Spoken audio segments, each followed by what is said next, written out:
Hello everybody, मैं संदीप जांगीड़ हमारे अपने यूट्यूब चैनल पर एक बार फिर से आपका हार्दिक स्वागत करता हूं। जैसा कि जो बीएचयू की एग्ज़ाम संपन्न हुई, तो इस एग्ज़ाम के अंदर जो केमिस्ट्री के जो क्वेश्चन पूछे गए उन क्वेश्चंस को अपन अगले क्लास के अंदर डिस्कस करेंगे। और आज हम जो डिस्कस करेंगे आईसीआर के जो क्वेश्चंस आते हैं उनके पैटर्न को आज लेके चलते हैं। लास्ट क्लास के अंदर भी हमने जो आईसीआर के अंदर जो क्वेश्चन पूछे जाते हैं उनके अंदर हमने सोल्व किए थे कि कैसे किस टाइप के क्वेश्चन आते हैं। आज उसी क्लासेस को हम आगे बढ़ा के क्वेश्चन सोल्व करते हैं। आज का हमारा जो पहला क्वेश्चन है वो क्वेश्चन ये है, क्वेश्चन नंबर फर्स्ट, कि Zn+2 ये कन्वर्ट हो रहा है जिंक में। Zn+2 कन्वर्ट हो रहा है जिंक में, तथा Ag+ ये कन्वर्ट हो रहा है किसमें, Ag के अंदर। का मानक इलेक्ट्रोड विभव, मानक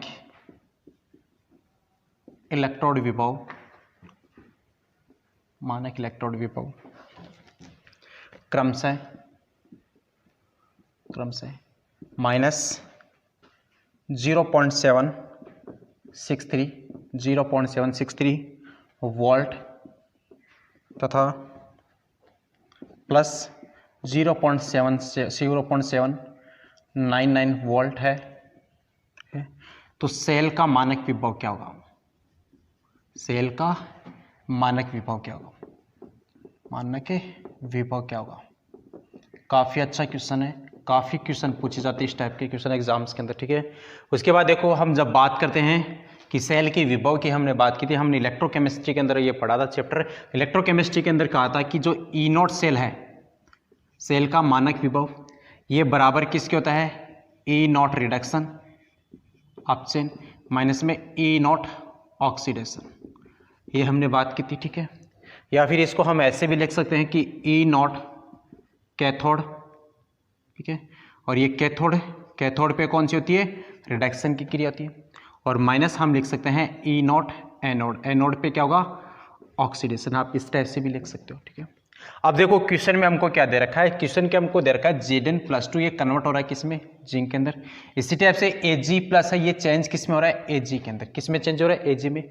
तो यहाँ पे देखो दोनों के अंदर हमको यहाँ पे Zn+2 चेंज हो रहा है जिंक के अंदर, तो देखो रिडक्शन। यहाँ पे Ag+ चेंज हो रहा है किसमें, Ag के अंदर, तो दोनों यहाँ पे क्या दे रहे हैं, रिडक्शन दे रहे हैं, ठीक है। हमको एक को लेना है ऑक्सीडेशन, एक को लेना है रिडक्शन, ठीक है। तो यहाँ पे जो देखो रिडक्शन में जो काम आता है, रिडक्शन किसका होगा, Ag+, चेंज किस में होगा, Ag के अंदर।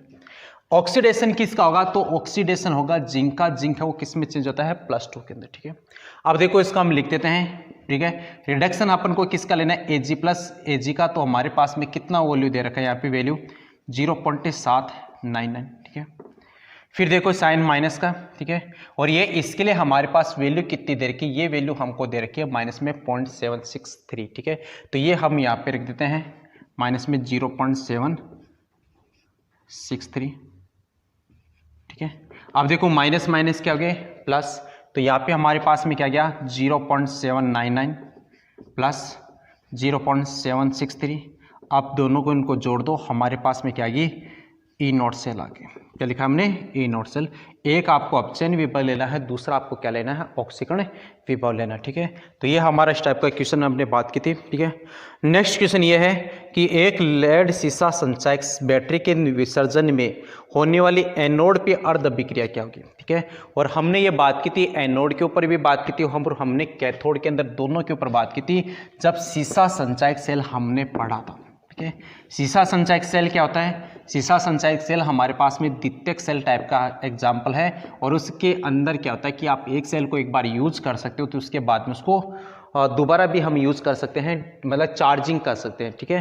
तो यहाँ पे क्वेश्चन क्या है, क्वेश्चन ये पूछा गया है कि एक लेड का मतलब सीसा, एक लेड संचायक बैटरी संचायक बैटरी के विसर्जन का मतलब है डिस्चार्ज, विसर्जन में होने वाली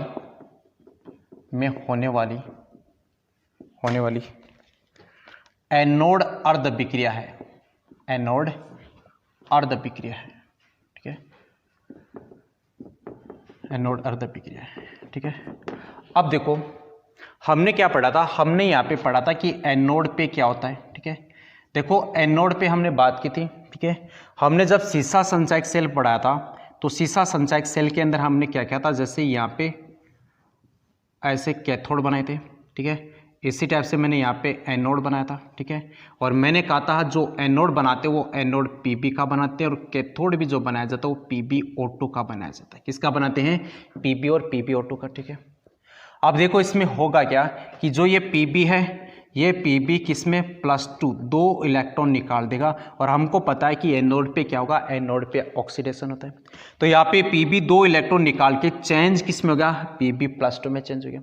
फिर मैंने कहा था कि अपन जो भी इसकी बात करते हैं सीसा संचायक सेल के अंदर, तो सीसा संचायक सेल के अंदर हम इलेक्ट्रोलाइट यूज करते हैं। वो इलेक्ट्रोलाइट कौन सा लेके चलते हैं? सल्फ्यूरिक एसिड H2SO4 लेके चलते हैं। और ये सल्फ्यूरिक एसिड की मैंने कहा था कि जो कंसंट्रेशन वो कितना है, 30% हम लेते हैं, ठीक है। इसका जो डेंसिटी था वो डेंसिटी कितना था, 1.30 था, ठीक है, g/cm³। ये हमने बात की थी। अब देखो यहाँ पे Pb+2 है, यहाँ पे क्या होगा कि ये H2SO4, ये H2SO4 किस में टूट जाएगा, H पॉजिटिव SO4 नेगेटिव, मतलब 2 H पॉजिटिव दे दी। यहाँ पे Pb+2 ये SO4 के साथ में क्या करेगा, जुड़ जाएगा, ठीक है। Pb+2 SO4-2 और ये जुड़कर क्या बना लेंगे, PbSO4 बना लेंगे। क्या बना रहे हैं, PbSO4। तो ये रिएक्शन कहाँ पे हो रही है, ये रिएक्शन हमारे पास में हो रही है एनोड पे। कहाँ पे, एनोड पे। एनोड पे पहले Pb चेंज हो रहा है Pb+2 में, फिर ये Pb+2 किसके पास में जाएगा, H2SO4 के पास में जाएगा। H2SO4 के पास में क्या है, 2 H पॉजिटिव निकाल देगा। SO4-2 और Pb+2 दोनों मिलकर क्या बनाने हैं, PbSO4 बनाने। और ये जो रिएक्शन हो रही है, रिएक्शन कहाँ पे हो रही है, एनोड पे। क्या पे, एनोड पे। तो इसकी हाफ रिएक्शन क्या होगी, Pb+2 SO4-2 और ये मिलकर क्या बना रहा है, PbSO4। उससे पहले मैंने आपको बता दिया कि Pb किस में चेंज होगा, Pb+2 में, और प्लस में क्या होंगे, 2 इलेक्ट्रॉन। इसी टाइप से H2SO4 था, H2SO4 2 तो H पॉजिटिव देगा और SO4-2 देगा। ये Pb+2 ये दोनों मिलकर क्या बना लिए हमारे पास में, PbSO4। तो ये कहाँ पे हो रही है, ये एनोड पे हो रही है, ठीक है। तो ये हमारे पास में हाफ रिएक्शन हमको लिखना था, ठीक है। उसके बाद देखो नेक्स्ट क्या है, नेक्स्ट ये अम्लीय विलयन में सल्फाइड आयनों की 1 मोल से क्रिया करके KMnO4 की कितने मोल की आवश्यकता होती है, ठीक है। इंपॉर्टेंट क्वेश्चन है, काफ़ी बार क्वेश्चन ये पूछा गया एग्जाम के अंदर। और क्वेश्चन ये है कि यहाँ पे अम्लीय विलयन आपको दे रखा है और अम्लीय विलयन के अंदर आपको जो KMnO4 है वो KMnO4 क्या कर रहा है, उस सल्फाइड को आयन को क्या कर रहा है, रिएक्शन कर रहा है। और उसके साथ में आपको पूछे कितने मोल की आवश्यकता होगी। क्वेश्चन ये है कि अम्लीय विलयन में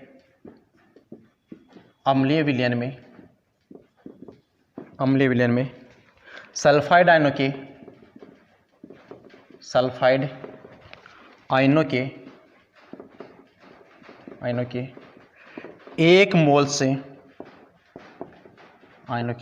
1 मोल से क्रिया करने के लिए 1 मोल से क्रिया करने के लिए KMnO4 के पोटेशियम परमैंगनेट पर KMnO4 के कितने मोलों की आवश्यकता होगी, कितने मोलों की आवश्यकता होगी, ठीक है। ऑप्शन है 2/5, ऑप्शन है 3/5, ऑप्शन है C, ठीक है, 5, ऑप्शन है D 1, ठीक है। अब देखो इसमें होता क्या है, हमारे पास में KMnO4, ठीक है, ये KMnO4 लिखा। सल्फाइड आयन हमारे पास में कहता है SO3-2।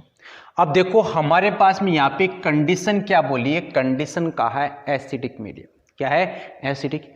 अब देखो एसिडिक मीडियम के अंदर क्या होता है कि जो KMnO4 है ये तो बदल जाता है Mn+2 में। किस में बदलता है, Mn+2 के अंदर। आपको याद रखना है KMnO4 अम्लीय माध्यम में चेंज किस में होगा, Mn+2 के अंदर। इसी टाइप से SO4-2 है, SO3-2 है, ये बदल जाता है SO4-2 के अंदर अम्लीय माध्यम में, ठीक है। अब देखो हमको क्या करना है, हमें इसमें चेंज देखना है, बदलाव देखना है, ठीक है। अब यहाँ पे देखो इसका ऑक्सीडेशन नंबर हमको पता है, यहाँ पे पोटेशियम का +1 जिसका निकालना है उसके लिए हम मान लेते हैं अक्स। अपन को पता है ऑक्सीजन -2 में कितने हैं हमारे पास में 4, तो अक्स बराबर यहाँ पे कितने आ गए, +7, ठीक है। ये हमारे पास में किसकी ऑक्सीडेशन नंबर आ गई, Mn की कितनी होगी प्लस के साथ। हम यहाँ पे देखते हैं तो यहाँ पे इसके ऑक्सीडेशन नंबर कितने हैं +2, ये इसके +2 की, ठीक है। तो यहाँ पे बदलाव कितने का है, ये बदलाव देखो 7 से हम किधर जा रहे हैं 2 की तरफ है, तो इसका मतलब n बराबर हमारे पास में कितना आ गया 5 आ गया, बदलाव है 5 का। हम बात करते हैं यहाँ पे, देखो यहाँ पे कितना है ऑक्सीजन का एक का -2, जिसका निकालना उसका सल्फर को हमने मान लिया x -2, ठीक है। 3 है, इसका मतलब 3 के लिए कितना रख दिया मैंने -6 रखा। ये यहाँ पे पूरे पे चार्ज कितना है -2 का, तो यहाँ पे x बराबर कितने हैं +4, किसमें सल्फर के अंदर। यहाँ पे आप निकालोगे तो x बराबर होता है +6, कितना आ रहा है 6, क्योंकि देखो ऑक्सीजन का -2 और 4 तो -8, और यहाँ पे देखो उस पर चार्ज -2, तो 8 में से दोगे कितने बचे 6। हमारे पास देखो यहाँ पे बदलाव कितना है 4 से हम कितना जा रहे हैं 6 की तरफ जा रहे हैं, तो यहाँ पे बदलाव कितना हो गया, तो यहाँ पे बदलाव हो गया हमारे पास में 2 का, कितना है 2 का। हमको निकालना किसका है KMnO4 के लिए निकालना है, तो हमने बात की थी 1 मोल के लिए, तो यहाँ पे देखो बदलाव कितना है 2 का, यहाँ पे बदलाव कितना है 5 का, तो हमारे पास में KMnO4 के मोल कितने आ गए 2/5, कितने आ गए 2/5, तो इसका आंसर कितना है 2/5, ठीक है। उसके बाद देखो नेक्स्ट क्वेश्चन, नेक्स्ट क्वेश्चन ये है कि रिडॉक्स अभिक्रिया, आपको एक रिडॉक्स अभिक्रिया दे रखी है, उसको संतुलित करना है, ठीक है। और संतुलित करने के लिए आपको वहाँ पे जो उसके गुणांक है वो गुणांक आपको निकालना है, ठीक है। संतुलित करने के लिए आपको मैंने रिडॉक्स रिएक्शन के जो आपको चैप्टर है उस रिडॉक्स रिएक्शन की जो वीडियो है उसके अंदर मैंने आपको शॉर्ट तरीका बताया था कि कैसे आप अम्लीय माध्यम के अंदर सोल्व कर सकते हो, कैसे आप सारे माध्यम के अंदर सोल्व कर सकते हो, ठीक है। तो ये क्वेश्चन आपके लिए आप खुद सोल्व करना है, ठीक है। रिडॉक्स अभिक्रिया, रिडॉक्स अभिक्रिया MnO4 minus plus CO4-2 oxalate plus H positive, ठीक है। और ये बदल रहा है किसमें Mn+2 प्लस में CO2 और प्लस में H2, ठीक है। ये आपको रिएक्शन दे रखी है आपको, इस रिएक्शन के अंदर मैं यहाँ पे लिख देता हूँ, जैसे आपको किस किस के पूछा गया है, यहाँ पे मैं A लिख दूँ, यहाँ पे मैं B लिख देता हूँ, यहाँ पे C लिख देता हूँ, ठीक है। तो आपको यहाँ पे फैक्टर पूछा गया है, A कितना आएगा, B कितना आएगा और C कितना आएगा, ये फैक्टर आपको लिखना है, ठीक है। संतुलित करने के लिए मैंने आपको क्या कहा था, पहले आप इस रिएक्शन को हाफ में तोड़ लो, ठीक है। तोड़ लिया ऐसे हाफ में, ठीक है। तोड़ने के बाद में आपको क्या करना है, इनका जो सेंट्रल एटम है, जैसे इसका कौन है Mn, तो यहाँ पे आपको Mn को बैलेंस करना है। इसमें कितना है कार्बन, तो यहाँ पे इस कार्बन को बैलेंस करना है, ठीक है। उसके बाद भी अपन को बैलेंस किसको करना है, ऑक्सीजन को बैलेंस करना है। ऑक्सीजन को बैलेंस किससे करेंगे आप H2 से। फिर हमको बैलेंस करना है हाइड्रोजन को, और हाइड्रोजन को बैलेंस किससे करोगे H पॉजिटिव से बैलेंस करोगे। उसके बाद देखो हमें पास में हाइड्रोजन बैलेंस हो गया, ऑक्सीजन बैलेंस हो गया, सेंट्रल एटम बैलेंस हो गया। उसके बाद में हमको बैलेंस जो करना है वो करना है चार्ज को, आवेश को। और चार्ज को बैलेंस करने के लिए हम यूज किसका करेंगे, इलेक्ट्रॉन्स का अपन यूज करेंगे, ठीक है।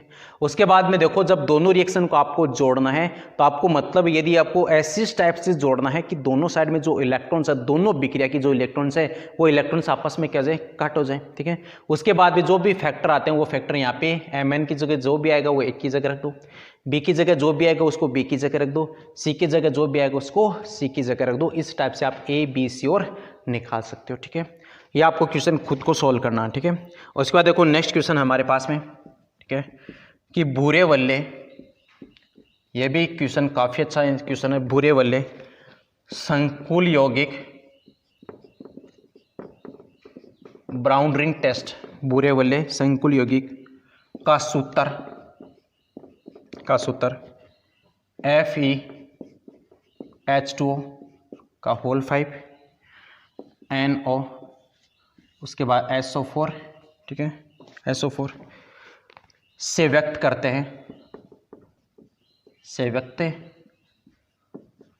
हैं, इसमें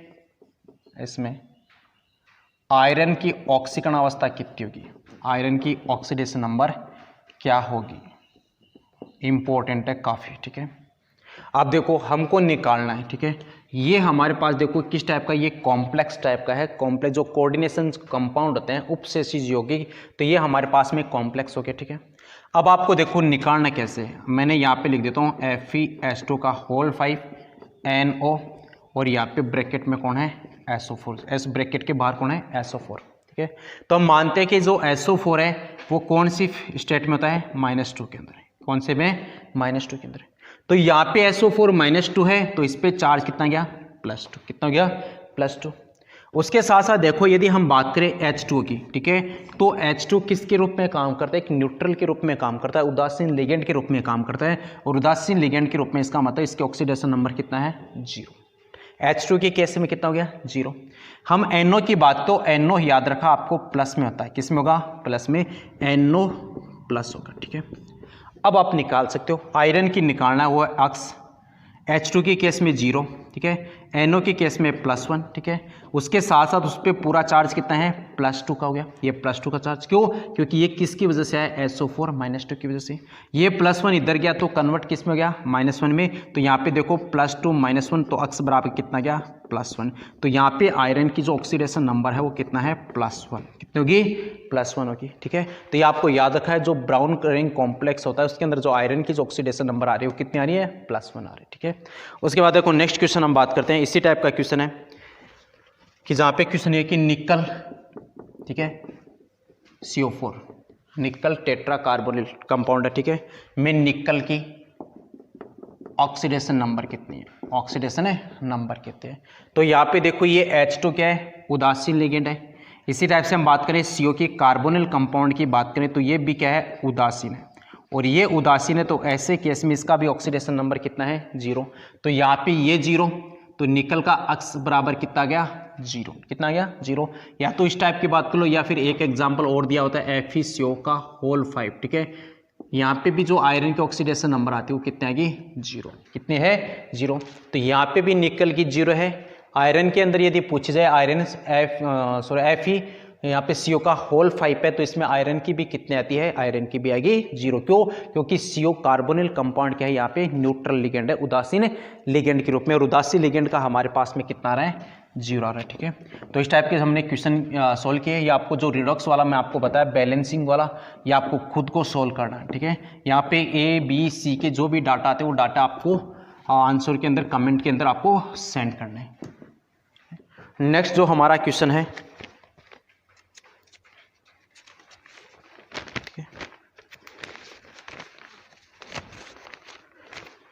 नेक्स्ट क्वेश्चन ये है कि एक उत्प्रेरक रासायनिक अभिक्रिया में वृद्धि का कारण है। एक उत्प्रेरक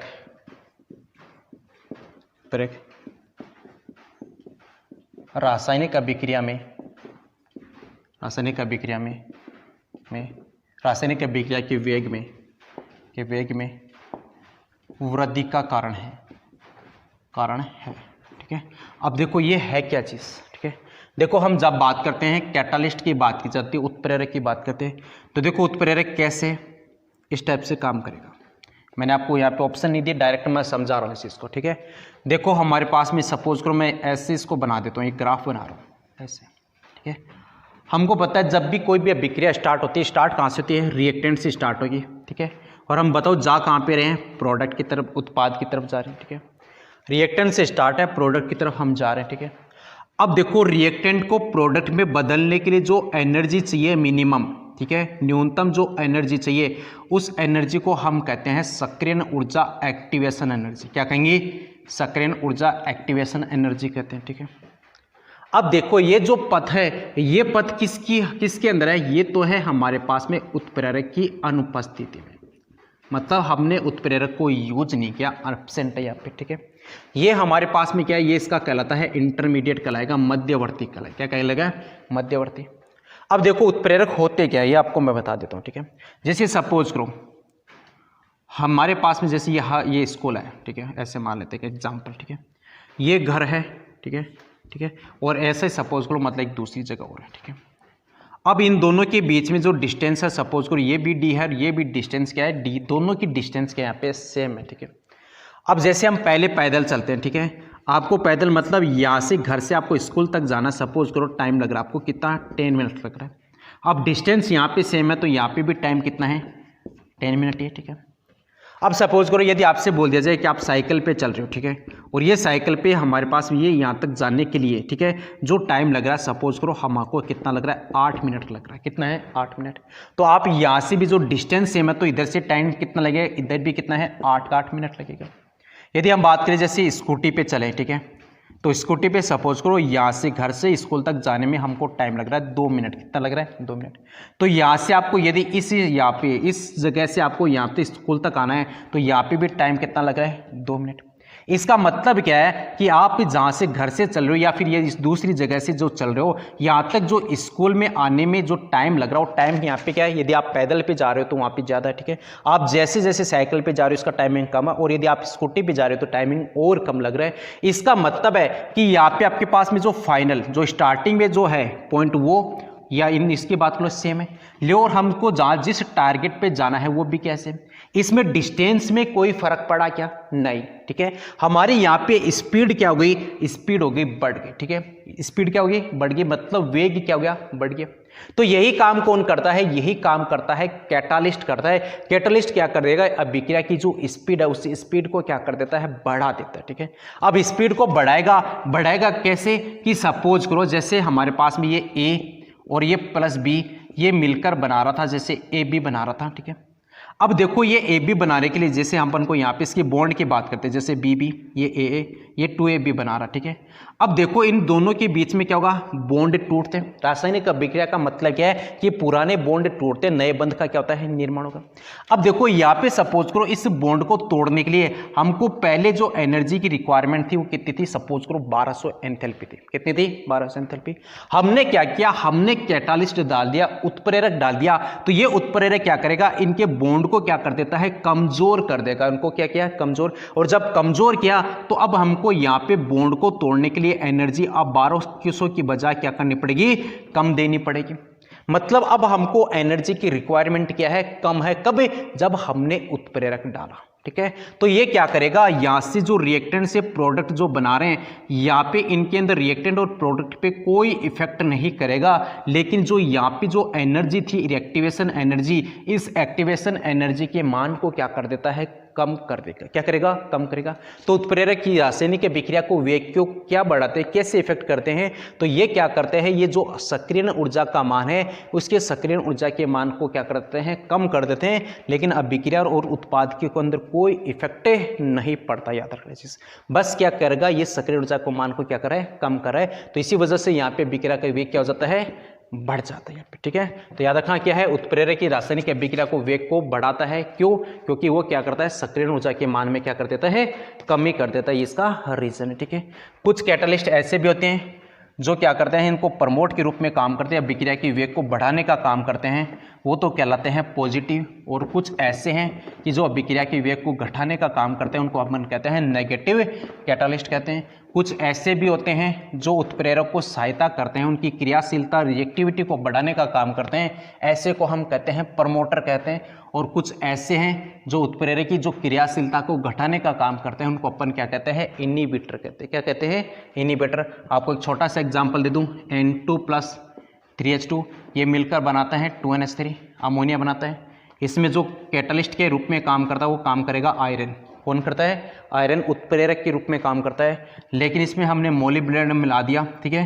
तो मोलिब्डेनम किसके रूप में काम करता है? कि प्रमोटर के रूप में काम करता है, वर्धक के रूप में। और ये वर्धक के रूप में क्या करेगा? इस आयरन की जो रिएक्टिविटी, उस रिएक्टिविटी को क्या करता है? बढ़ाने का काम करता है। और यदि इसी विधि के अंदर हमने यदि H2S, ठीक है, या फिर कार्बन मोनोऑक्साइड यदि हम डाल देते हैं तो ये क्या करेंगे? ये आयरन की जो रिएक्टिविटी उसको क्या करते हैं? घटाने का काम करते हैं। तो ये दोनों क्या करेंगे? हैबर विधि के अंदर इनहिबिटर के रूप में काम करते हैं।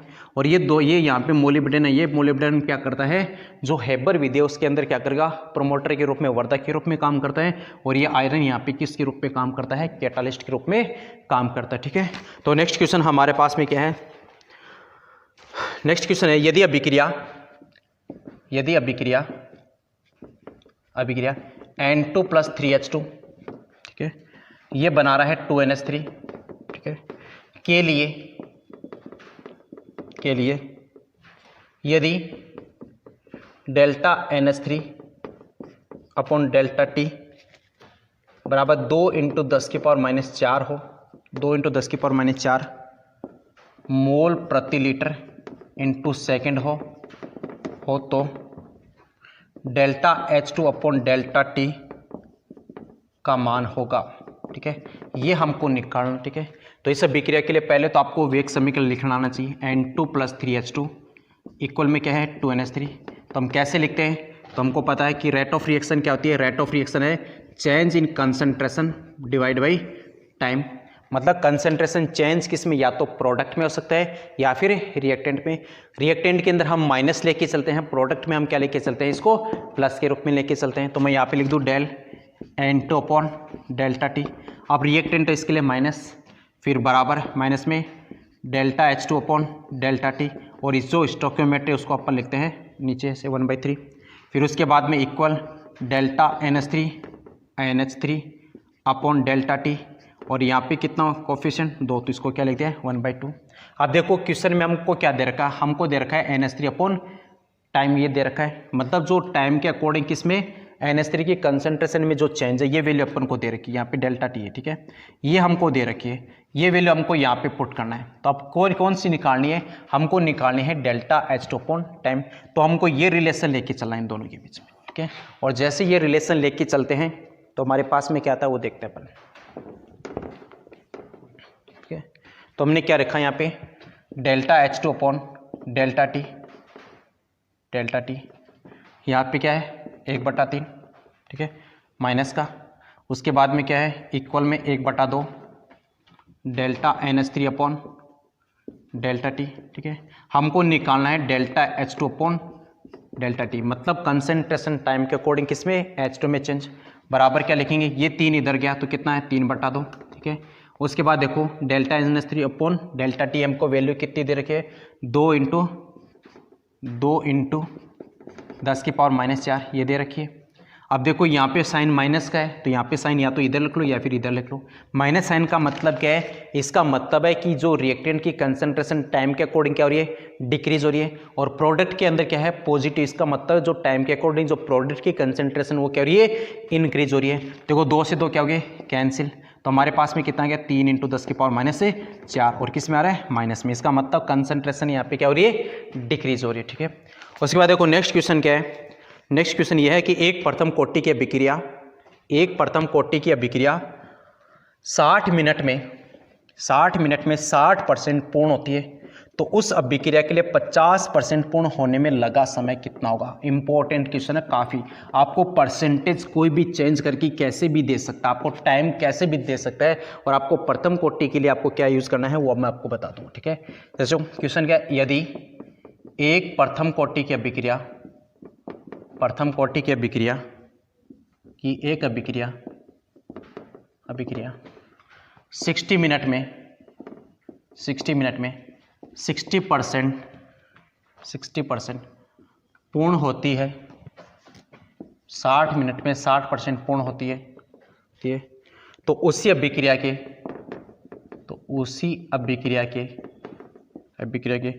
50% पूर्ण होने में लगा समय क्या होगा, आपको टाइम निकालना है। ठीक है, तो हम जानते हैं कि प्रथम कोटि अभिक्रिया के लिए क्या है, तो एक समीकरण K बराबर 2.303/T log A upon A minus x, ये प्रथम कोटि अभिक्रिया के लिए। ठीक है, अब देखो यहाँ पे K का मतलब क्या हो गया, वेग स्थिरांक हो गया। ठीक है, रेट कांस्टेंट। T का मतलब क्या है, टाइम। ठीक है, तो हमको पहले क्या करना है, पहले इससे हमको K को निकालना है, तो मैं K निकाल लेता हूँ। ठीक है, तो वो K बराबर कितना है 2.303। टाइम कितना दे रखा है क्वेश्चन को 60 मिनट। ठीक है, तो यहाँ पे T की वैल्यू कितनी आएगी 60 मिनट। ठीक है, उसके बाद देखो लॉग। ठीक है, हमको पता है कि कोई भी अभिक्रिया जैसे रिएक्टेंट है ये चेंज हो रहा प्रोडक्ट के अंदर। ये जैसे पहले स्टार्टिंग में हमारे पास में कितना, जैसे 100% है, तो यहाँ पे प्रोडक्ट कितना बनेगा 0% है, क्योंकि रिएक्शन स्टार्ट नहीं हो रही। ठीक है, उसके बाद देखो रिएक्शन स्टार्ट होने के बाद में क्वेश्चन में क्या बोला है, वो क्वेश्चन ये कहा कि 50% पूरी हो रही है, 50% पूरी हो रही है। इसका मतलब 50% 100 माइनस 50 करोगे आप, 50% पूरी है, तो इसका मतलब प्रोडक्ट कितना बन गया 50% बना है। तो यहाँ पे देखो एक का मतलब क्या है, स्टार्टिंग की, स्टार्टिंग हमारे पास में कितना है 100 है। ठीक है, 100%।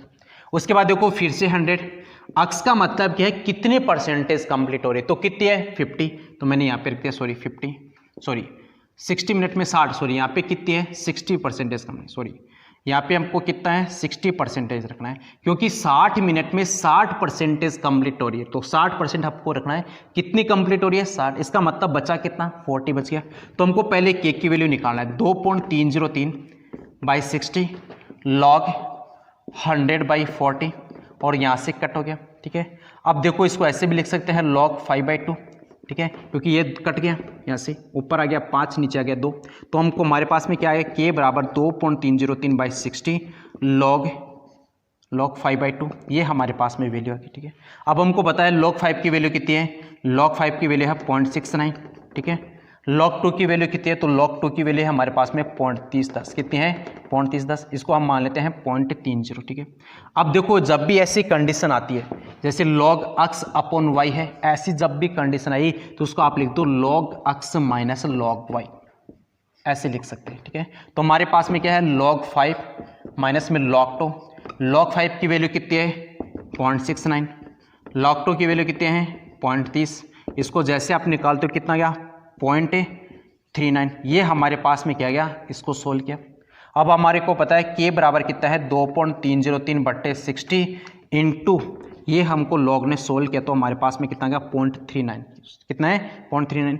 इससे हमारे पास में वैल्यू किसकी आ गई, k की वैल्यू आ गई, k की वैल्यू। लेकिन क्वेश्चन में हमको पूछा गया कि 50% कंप्लीट होने में टाइम कितना लगता है, 50% कंप्लीट होने में टाइम कितना है, तो हमारे पास में k की वैल्यू आ गई। अब हम टाइम निकाल सकते हैं, ठीक है। कैसे निकालोगे, इसी इक्वेशन को हमको यूज करना है।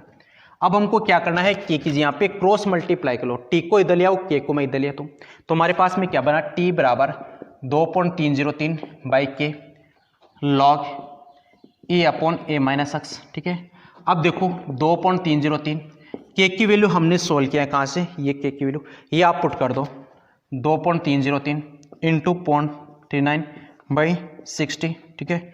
उसके बाद देखो log, अब ये स्टार्टिंग कितना है 100, तो ये एक ही 100 आ गया।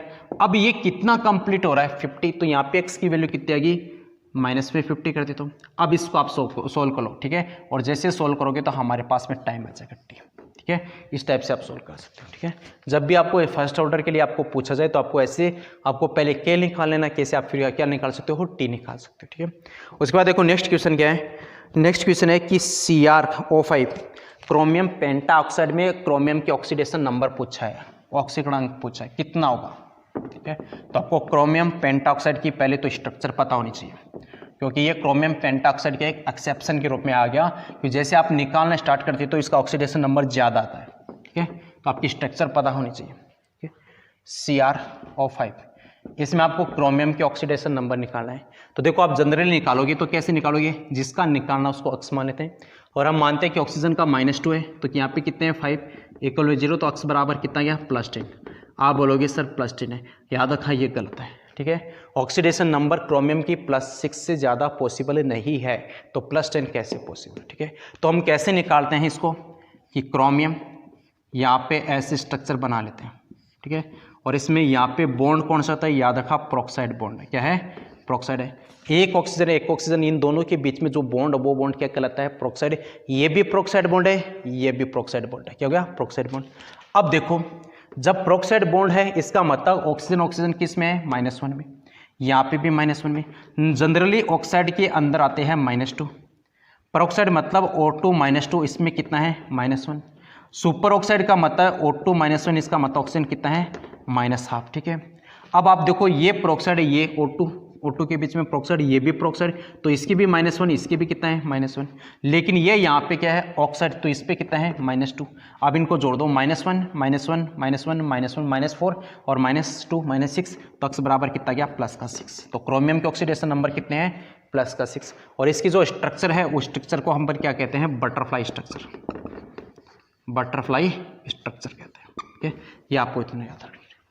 उसके बाद देखो नेक्स्ट क्वेश्चन क्या है, नेक्स्ट क्वेश्चन यह है कि तेलों के हाइड्रोजनीकरण में प्रयुक्त उत्प्रेरक कौन सा है। अब देखो तेलों का हाइड्रोजनीकरण का मतलब हम जो वनस्पति घी जो यूज करते हैं उसके अंदर जो कैटालिस्ट के रूप में जो यूज किया जाता है वो अपन करते हैं निकल को। किसको यूज करते हैं? निकल को। तो तेलों के जो वनस्पति घी वगैरह जो बनाया जाता है, वनस्पति तेल वगैरह जो हम बनाते हैं हाइड्रोजनीकरण विधि के द्वारा बनाया जाता है, उसमें हम कौन सा कैटालिस्ट के रूप में यूज किया जाता है? निकल को अपन यूज करते हैं। ठीक है, उसके बाद देखो नेक्स्ट क्वेश्चन क्या है कि एक गैस को एक ठोस पर अधिशोषित कराने के लिए log x/m तथा log p के बीच खींचा गया ग्राफ है, इसका झुकाव क्या आएगा, इसका स्लोप क्या है, उसकी बात कर रहा है। ठीक है, तो क्वेश्चन क्या है? क्वेश्चन ये है हमारे पास में, एक गैस एक ठोस पर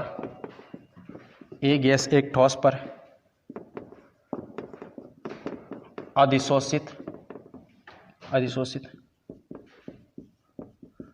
कराने के लिए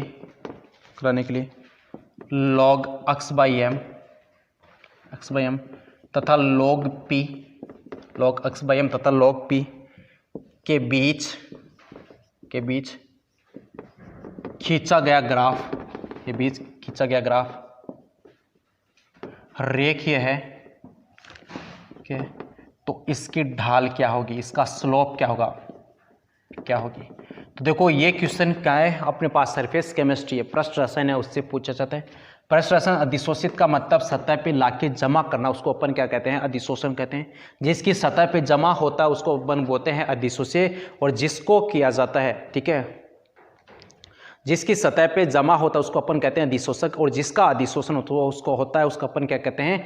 अधिशोष्य कहते हैं। जिसको यहाँ पे सतह पे लाके रखा जाता है वो तो कहलाता है अधिशोष्य, और जिसका होता है उसको अपन जिसके ऊपर होता है उसको अपन क्या कहते हैं? अधिशोषक कहते हैं।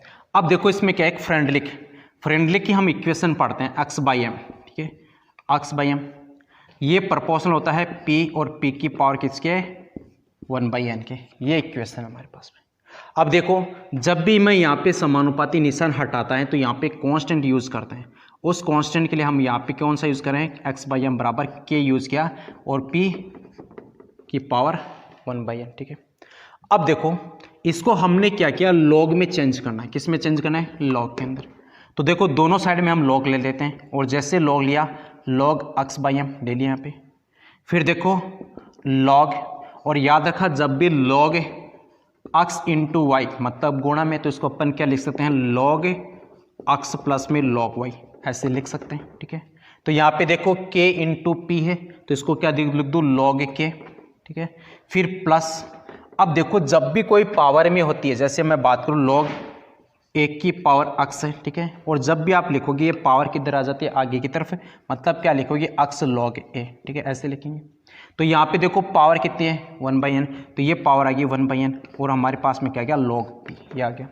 ये हमारे पास में ऐसे इक्वेशन आ गई। ठीक है, अब देखो जब भी हमको ग्राफ बनाना है तो ग्राफ बनाने के लिए आपको क्या करना है? इक्वेशन याद रखना है। वो इक्वेशन याद है तो आप इजीली ग्राफ बना सकते हो। ठीक है, और कैसे बनाना है वो आपको मैं बताता हूँ। ठीक है, अब देखो ये इक्वेशन हमारे पास में बनी, log x/m बराबर log k प्लस में 1/n log p। अब इसको इक्वल कर दो, y बराबर mx प्लस सी के, इसके बराबर कर दूँ। इसको मैं उल्टा लिख दूँ, y बराबर c प्लस mx लिख दूँ, ताकि ये कंपेरिजन इजीली हो जाए। ठीक है, अब आपको क्या करना है? मैं यहाँ पे ऐसे लिख दूँ, x की जो y है, y की जगह तो आपको क्या रखना है? log x/m। मैंने यहाँ पे लिख दिया log x/m, ये y की जगह रखा है। ठीक है, उसके बाद देखो p की जगह, यहाँ पे x की जगह कौन है? x की जगह है log p, तो मैंने यहाँ पे रख दिया x की जगह log p रखा है। ठीक है, यहाँ तो काम खत्म हो गया। उसके बाद देखो ये जो c है, ये c क्या कहलाता है? इंटरसेप्ट कहलाएगा, अंतःकरण कहलाएगा। इसका मतलब ग्राफ कहाँ से स्टार्ट हो रहा है? ये ग्राफ हो रहा है यहाँ से। क्यों? क्योंकि ये कुछ वैल्यू है, ये वैल्यू किसकी है? c की, और ये c की वैल्यू किसके बराबर है? log k के बराबर। किसके बराबर है? log k के बराबर। उसके बाद देखो m को हम क्या कहते हैं? m को कहते हैं स्लोप, कहते हैं ढाल कहते हैं। अब देखो यहाँ पे जो ढाल है वो ढाल कितनी है? Plus 1/n। ठीक है, किस में है? पॉजिटिव में। इसका मतलब ढाल किधर आएगी? पॉजिटिव की तरफ आएगी, ऊपर बढ़ती तरफ आएगी। ठीक है, ये ढाल आ गई। ठीक है, तो ये m बराबर किसके है? तो आप देख लो m बराबर किसके है? 1/n के। तो यहाँ पे m बराबर किसके है? 1/n के, जो ढाल है। ठीक है, तो इसका आंसर कितना है? इसका आंसर जो ढाल पूछा गया है वो ढाल कितना है? 1/n। ठीक है, इस टाइप का क्वेश्चन। नेक्स्ट है कि टिंडल प्रभाव दर्शाता है, ठीक है। टिंडल प्रभाव कौन सा विलयन दर्शाता है? तो देखो हम 3 टाइप की विलयन पढ़ते हैं, एक तो वास्तविक विलयन पढ़ते हैं, एक कोलाइडी विलयन पढ़ते हैं, उसके साथ साथ हम पढ़ते हैं निलंबन विलयन, तीनों पढ़ते हैं, ठीक है। कोलाइडी विलयन के अंदर क्या होता है कि कोलाइडी विलयन में कणों का जो आकार है वो 1 नैनोमीटर से लेकर 1000 नैनोमीटर के बीच होता है। वास्तविक विलयन की बात की जाती है तो वास्तविक विलयन के अंदर कणों का साइज होता है 1 नैनोमीटर से कम होता है, ठीक है। यदि हम बात करें निलंबन विलयन की तो निलंबन विलयन के अंदर कणों का साइज होता है वो 1000 नैनोमीटर से क्या होता है, बड़ा होता है, ठीक है। अब उसके अंदर खास बात क्या है? खास बात यह है कि टिंडल प्रभाव जो या ब्राउनी गति जो शो करता है वो शो कौन करता है? कोलाइडी विलयन शो करता है। वहाँ पे ना तो वास्तविक विलयन शो करता है ना ही निलंबन विलयन शो करता है।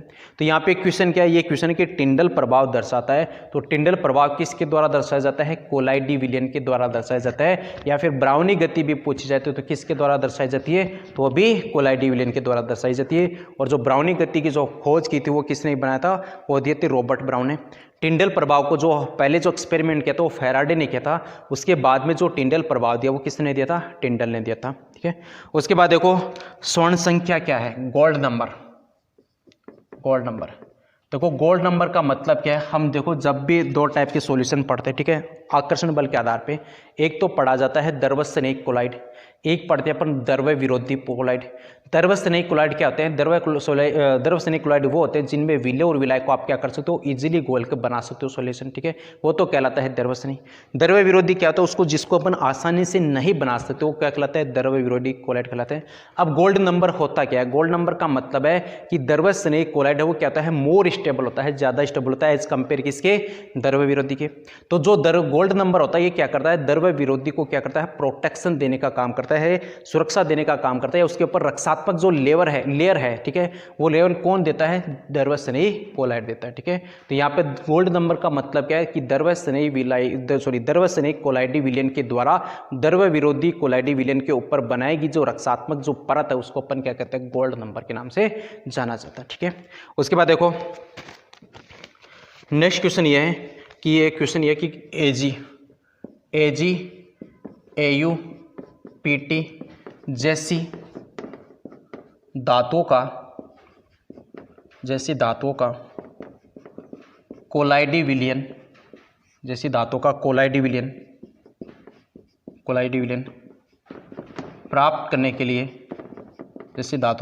विलयन प्राप्त करने के लिए उपयोगी विधि है, ठीक है। फर्स्ट विधि है पेप्टिकरण, दूसरी है ब्रेडिंग आर्क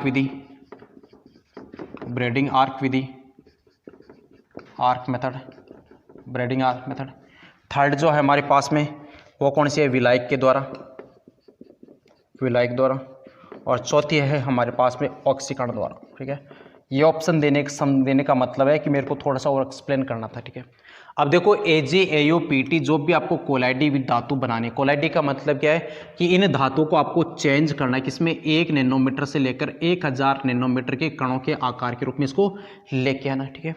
तो देखो पहले मैं आपको थोड़ा सा डिस्कस कर लेता हूँ पेप्टिकरण का मतलब क्या है। देखो पेप्टिकरण का मतलब यह है कि जैसे आपने टेस्ट ट्यूब ली, ठीक है, ये टेस्ट ट्यूब है और इस टेस्ट ट्यूब के अंदर जैसे ये वाटर है, ठीक है, और इस वाटर के अंदर सपोज करो कोई किसी का भी प्रिसिपिटेट है, मतलब कोई भी अवक्षेप के रूप में यहाँ पे पेंदे में जमा है, ठीक है। उसके बाद में क्या करना है? इस पेप्टिकरण के अंदर हमको इलेक्ट्रोलाइट डाला जाता है, विद्युत अपघट्य डालते हैं। क्या डालते हैं? विद्युत अपघट्य डालते हैं, ठीक है। सपोज करो मैंने ये प्रिसिपिटेट लिया, यहाँ पे प्रिसिपिटेट लिया AgI का, किसका लिया? AgI का, सिल्वर आयोडाइड का प्रिसिपिटेट के रूप में ले रहा हूँ जो पेंदे में क्या है? जमा, ठीक है। अब यहाँ पे ये वाटर हो गया, अब इलेक्ट्रोलाइट के रूप में। खास बात ये आपको याद रखा है कि जब भी पेप्टिकरण की क्रिया, इसका मतलब जो इलेक्ट्रोलाइट आप डाल रहे हो वो इस टाइप का डालना है कि जिसके अंदर इन दोनों में आयन क्या होना चाहिए? एक तो कॉमन होना चाहिए, मिनिमम क्या होना चाहिए? एक कॉमन होना चाहिए। जैसे सपोज करो या तो इसमें मैं AgNO3 डाल दूं, ठीक है। अब देखो AgNO3 में यहाँ पे Ag और ये Ag दोनों कॉमन है, या फिर इसमें मैं Ki डाल दूं तो यहाँ पे देखो I दोनों क्या हैं? कॉमन है, ठीक है। अब देखो जैसे भी इनमें कॉमन मैंने डाला, ठीक है, ये डालने के बाद में आपको पता है Ag प्लस में आएगा और NO3 किस में है? माइनस में। ये Ag प्लस इस अवक्षेप के ऊपर सतह पे आके क्या हो गए?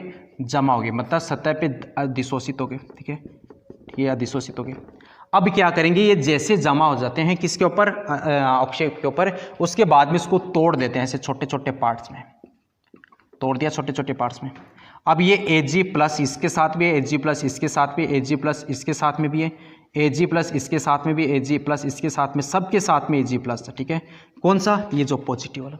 अब देखो सब पे Ag प्लस है, सब पे Ag प्लस, इसका मतलब ये दोनों अब पास पास आएंगे क्या, नहीं। क्यों, क्योंकि इस पे भी प्लस है, इस पे भी क्या है, प्लस है, मतलब इन दोनों के बीच में काम कौन कर रहा है, प्रतिकर्षण काम कर रहा है। क्या कर रहा है, प्रतिकर्षण। अब ये प्रतिकर्षण काम कर रहा है, जो ये पार्टिकल्स टूटे हैं ये छोटे छोटे के अंदर, इन पार्टिकल्स का जो साइज होता है वो साइज कितना है, 1 नैनोमीटर से लेकर कितना है, 1000 नैनोमीटर के बीच में, ठीक है। तो पेप्टिकरण का मतलब है कि कोई भी जो आपने अवक्षेप लिया है उस अवक्षेप के अंदर आपको ऐसा इलेक्ट्रोलाइट मिलाना है जो इलेक्ट्रोलाइट और अवक्षेप पे भी क्या हो, तो कोई ना कोई आयन क्या होना चाहिए, कॉमन होना चाहिए। अब जो आयन कॉमन है वो क्या करेगा, उस अवक्षेप की सतह पे जाके क्या होगा, अधिशोषित हो जाता है, और जैसे अधिशोषित हो जाता है उसके बाद में ये क्या करेगा, उससे जो आयन, उसके जो अवक्षेप का उस अवक्षेप को क्या कर देता है, तोड़ देता है, ठीक है। अब तोड़ने के बाद में जो भी पार्टिकल्स बनते हैं उन पार्टिकल्स का जो साइज है वो साइज किसके बराबर आएगा, वो आता है कोलाइडी पार्टिकल्स के बार, कोलाइडी विलयन के इक्वल आता है, ठीक है। अब देखो इन पे सब पे जो भी पार्टिकल्स बने हैं, इन पार्टिकल्स के ऊपर जो आवेश है, जो चार्ज है, ये चार्ज क्या करेगा, एक दूसरे को प्रतिकर्षण करते हैं, और जब प्रतिकर्षण करते तो ये वापस जुड़ेंगे नहीं। अब इसका मतलब जो साइज है वो साइज कितना बना, 1 नैनोमीटर से लेकर 1000 नैनोमीटर के बीच में। ये तो हमने बात की थी पेप्टिकरण की। अब यदि सपोज करो यदि आपने KI डाला तो इसका मतलब सब पे क्या जाएगा, आयोडीन। तो यहाँ पे जो चार्ज बन जाएगा वो चार्ज कौन सा आएगा, आयोडीन का आएगा, और आयोडीन आयोडीन क्या होगा, एक दूसरे को रिपल्सन करेंगे। हम बात करते हैं ब्रेडिंग आर्क मेथड की, ठीक है। ये क्वेश्चन जेट में भी पूछा गया था, ठीक है। अब ब्रेडिंग आर्क मेथड का मतलब क्या है, जैसे आपको क्या करना है कि जैसे मेरे को इलेक्ट्रोड बनाने, पहले ऐसे मैं 2 इलेक्ट्रोड बना देता हूँ, एक तो कैथोड है, दूसरा क्या है, एनोड है। इन दोनों को मैं जैसे जोड़ देता हूँ, यहाँ से मैंने जोड़ दिया ऐसे, ठीक है, बैटरी के द्वारा। फिर देखो हमको जिसका भी बनाना है, जिसको भी, चाहे Ag को बनाओ, चाहे Au को बनाओ, चाहे Pt को बनाओ, जिसको भी बनाना है, मैंने यहाँ पे किसके अंदर बना दिया, इलेक्ट्रोड में बना दिया। अब देखो इनको मैंने ऐसे रख दिया यहाँ पे, ठीक है। इलेक्ट्रोड बनाने के बाद इन दोनों को हमने जोड़ दिया बैटरी से। अब बैटरी से जोड़ने के बाद में इसका वोल्टेज क्या होता है, हाई वोल्टेज पे, और जैसे हाई वोल्टेज पे आता है ये यहाँ पे जो भी आपने इलेक्ट्रोड बनाया है, जिसका भी बनाया, चाहे Ag का बनाया, चाहे Au का बनाया, चाहे Pt का बनाया, ये किस में बदलने लगता है, ये वाष्प में बदलने लगता है। किसमें, वाष्प के अंदर, ठीक है। अब वाष्प में बदलना क्यों, क्योंकि वोल्टेज वहां पे क्या है, हाई वोल्टेज है। तो आपको वाष्प में नहीं बदलना, आपको क्या करना है, इसका कोलाइडी विलयन बनाना है। तो हम क्या करते हैं, इसके चारों तरफ क्या बना देते हैं, ऐसे आइस रख देते हैं, बर्फ रखा, ठीक है। और जैसे हमने बर्फ रखा है, जो ये वाष्प है, ये वाष्प वापस संघनन के द्वारा करके, वापस संघनन के द्वारा होकर ये किस में आ जाती है, ऐसे पार्टिकल्स में आ जाते हैं, कोलाइडी विलयन के रूप में। अब जो ये पार्टिकल्स बनते हैं, ये पार्टिकल्स की साइज होती है 1 नैनोमीटर से लेकर 1000 नैनोमीटर के बीच में, और इसी मेथड को अपन क्या कहते हैं, ब्रेडिंग आर्क मेथड के नाम से इसको जाना जाता है। तो Ag, Au, Pt के लिए हम कौन सी मेथड यूज की जाती है, ब्रेडिंग आर्क मेथड यूज करते हैं। अवक्षेप के लिए हम कौन सी यूज करते हैं, तो पेप्टिकरण यूज किया जाता है, ठीक है। तो ये दोनों कॉन्सेप्ट थे, ये मेरे को समझाने थे, तो मैंने ये समझा चुका, ठीक है। उसके बाद देखो नेक्स्ट क्वेश्चन क्या है कि कोहरा निम्न कोलाइडी तंत्र है। आपको देखो ये 9 के जो 9 सॉल्यूशन आपको पढ़ने, चाहे सॉलिड का सॉलिड में, सॉलिड का लिक्विड में, सॉलिड का गैस में, गैस का गैस में, गैस का सॉलिड में, गैस का लिक्विड में, लिक्विड का लिक्विड में, लिक्विड का गैस में, लिक्विड का सॉलिड के अंदर 9 के 9 जो सॉल्यूशन है आपको तैयार करने, इसके अंदर क्वेश्चन काफ़ी बार, बहुत बार क्वेश्चन पूछे जाते हैं। इसी टाइप का मैं क्वेश्चन आपको बता रहा हूँ कि कोहरा निम्न में से कोलाइडी तंत्र है। आप बताओ कोहरा कैसे बनता है। कोहरा तभी तो बनता है जब हमारे पास में जो विलायक के रूप में क्या आती है, गैस, ठीक है, और विलय के रूप में हमारे पास में क्या आता है, लिक्विड। तो हम क्या बोल सकते हैं कि गैस में लिक्विड, गैस के अंदर लिक्विड है, उसको हम क्या कहते हैं, कोहरा कहेंगे। क्या कहेंगे, कोहरा कहते हैं। तो इसको क्या आंसर गया, गैस में लिक्विड, ठीक है। उसके बाद देखो नेक्स्ट क्वेश्चन है, कुछ कोलाइडी विलयन की सवर्ण संख्या निम्न है। गोल्ड नंबर आपको दे रखे, जैसे आपको कोलाइडी विलयन A दे रखा है, उस कोलाइडी विलयन A के लिए जो गोल्ड नंबर दे रखी है आपको, वो है कितनी, 0.01। A कोलाइडी विलयन के लिए जो स्वर्ण संख्या है, वो स्वर्ण संख्या कितनी है, A के लिए है 0.01। जो B कोलाइडी विलयन उसके लिए है 2.5। C जो कोलाइडी विलयन उसके लिए स्वर्ण संख्या कितनी है, 20 है, ठीक है। तो इसकी रक्षण प्रवृत्ति क्या होगी, मतलब कोलाइडी विलयन की उसकी रक्षण प्रवृत्ति क्या होगी। तो आपको याद रखा है, जिसकी गोल्ड नंबर कम है, स्वर्ण संख्या सबसे कम है, उसकी जो जो रक्षण पर जो प्रोटेक्टिव जो पावर है, जो लेयर है या रक्षण करने की जो प्रवृत्ति है, वो क्या होती है? सबसे ज़्यादा। तो सबसे ज़्यादा गोल्ड नंबर किसका है? ए का, तो इसकी ए की सबसे ज़्यादा है, ठीक है। उससे कम किसके है? बी की, तो उसके बाद में बी आएगा, उसके बाद में कौन आएगा? सी। तो ये ऑर्डर आएगा ए की जो रक्षण प्रवृत्ति सबसे ज़्यादा, उससे कम बी की, और सबसे कम किसकी है? सी की, ठीक है। तो जिसका जितना गोल्ड नंबर है, गोल्ड नंबर का मतलब है प्रोटेक्शन। कोई भी विलेन है उस दूसरे विलेन को रक्षा करना, प्रोटेक्टिव करना, उसको अपन क्या कहते हैं? गोल्ड नंबर के नाम से जाना जाता है, ठीक है। उसके बाद देखो नेक्स्ट क्वेश्चन है कि लिथियम, बेरिलियम, बोरॉन और सोडियम के तत्व के लिए प्रथम आयनन विभव क्रम क्या होगा? Lithium, beryllium, boron boron and sodium, इसके लिए आपको फर्स्ट आयनाइजेशन, आयनन विभव क्रम पूछा गया। तो मैंने आपको देखो, जब भी आप आयनन विभव निकालते हो, आप दो चीज़ का याद रखना। एक तो रखना आपको इसकी साइज का, ठीक है, आकार का ध्यान रखना है। दूसरा आपको याद रखना है उसकी किसकी? अर्ध, उसका इलेक्ट्रॉनिक विन्यास। अर्ध इलेक्ट्रॉनिक विन्यास में आपको याद रखना अर्ध बड़े और पूर्ण बड़े। तो आपको दो चीज़ें जब भी आप आईपी निकालोगे, एक तो आपको याद रखना है साइज का, ठीक है। दूसरा मैं आपको बोलूँगा, दूसरा आपको किसकी बात करूँ? इलेक्ट्रॉनिक विन्यास का। इलेक्ट्रॉनिक कॉन्फ़िगरेशन आपको दोनों याद रखना है। इलेक्ट्रॉनिक विन्यास के अंदर एक तो यदि मैं बात करूँ हाफ फील्ड या फिर हम बात करते हैं फुल फील्ड, ये दोनों क्या होते हैं? स्टेबल होते हैं, स्थायी होते हैं। और जब स्टेबल है तो इनमें से इलेक्ट्रॉन को निकालने के लिए अपन को एनर्जी कैसे होगी? ज़्यादा देनी पड़ेगी। तो इन केस में आईपी की वैल्यू क्या आती है? ज़्यादा। अब यदि ये स्टेबल है तो इनको इलेक्ट्रॉन जोड़ना तो वो नहीं चाहेंगे अस्थायी होने के लिए, तो यहाँ पे इलेक्ट्रॉन एफिनिटी की वैल्यू क्या आती है? कम आती है। तो याद रखना, स्टेबल के अंदर मतलब हाफ फील्ड और फुल फील्ड के अंदर आईपी तो मैक्सिमम होती है, ठीक है, लेकिन ये इलेक्ट्रॉन एफिनिटी का मान क्या आता है? वहाँ पे कम आता है, ठीक है। अब देखो ये हमारे पास में लिथियम, बेरिलियम, बोरॉन। अब लिथियम के नीचे कौन आता है? सोडियम। अब देखो हम लेफ्ट टू राइट जा रहे हैं, ठीक है, ये टॉप टू बॉटम है। अब आप खुद से देख लो, लिथियम है, लिथियम का क्या है? 1s2 2s1। बेरिलियम की बात करें तो 2s2, यदि बोरॉन की बात करें तो 3p1, यदि सोडियम की बात करें तो 3s1। ये हमारे पास में। अब देखो लिथियम से बेरिलियम, सम लेफ्ट टू राइट जा रहे हैं, साइज तो छोटा रहे, ठीक है, लेकिन यहाँ पे देखो बेरिलियम का इलेक्ट्रॉनिक विन्यास क्या है? 2s2। मतलब ये क्या है? s क्या है? यहाँ पे फुल फील्ड है, और जब फुल फील्ड है तो इसका इलेक्ट्रॉन निकालना अपन को यहाँ पे एनर्जी क्या चाहिए? बहुत ज़्यादा देनी पड़ेगी, ठीक है। तो हमारे पास में सबसे ज़्यादा किसके है? बेरिलियम के। उसके बाद देखो बेरिलियम से हम आगे की तरफ जा रहे हैं, तो बोरॉन का साइज क्या है? कम है एज कंपेयर किसके? लिथियम के। तो हमारे पास सेकेंड कौन सा गया? बोरॉन। फिर आप देखो कि टॉप टू बॉटम जा रहे हैं, साइज क्या हो रही है? बढ़ रही है। जब साइज बढ़ती है तो आईपी का मान क्या होता है? कम। तो हमारे पास में क्या है? लिथियम, और लास्ट में कौन आ गया? सोडियम। ये ऑर्डर आ गया हमारे पास, beryllium, boron, lithium and sodium, ठीक है। उसके बाद देखो नेक्स्ट क्वेश्चन हमारे पास में क्या है, ठीक है। नेक्स्ट क्वेश्चन ये है कि उदासीनीकरण की ऊष्मा सबसे अधिक किस में होगी, ठीक है। ये इंपॉर्टेंट क्वेश्चन है ये भी। उदासीनीकरण की ऊष्मा सबसे अधिक किस में होगी? सबसे अधिक, ठीक है। ऑप्शन मैं आपको दे देता हूं, क्योंकि ऑप्शन देके मेरे को थोड़ा सा और एक्सप्लेन करना है इसको, ठीक है। उदासीनीकरण, न्यूट्रलाइजेशन, जो उसमें सबसे ज़्यादा किसके अंदर होगी? तो आप देखो उदासीनीकरण कब होती है? जब अम्ल और क्षार दोनों आपस में मिल जाते हैं, उसको अपन क्या बोलते हैं? उदासीनीकरण अभिक्रिया कहते हैं, ठीक है। तो हम बात करें उदासीनीकरण ऊष्मा सबसे अधिक किसमें होगी, ठीक है। ये क्वेश्चन है, ठीक है। अब देखो उदासीनीकरण होता है किस किस के बीच में?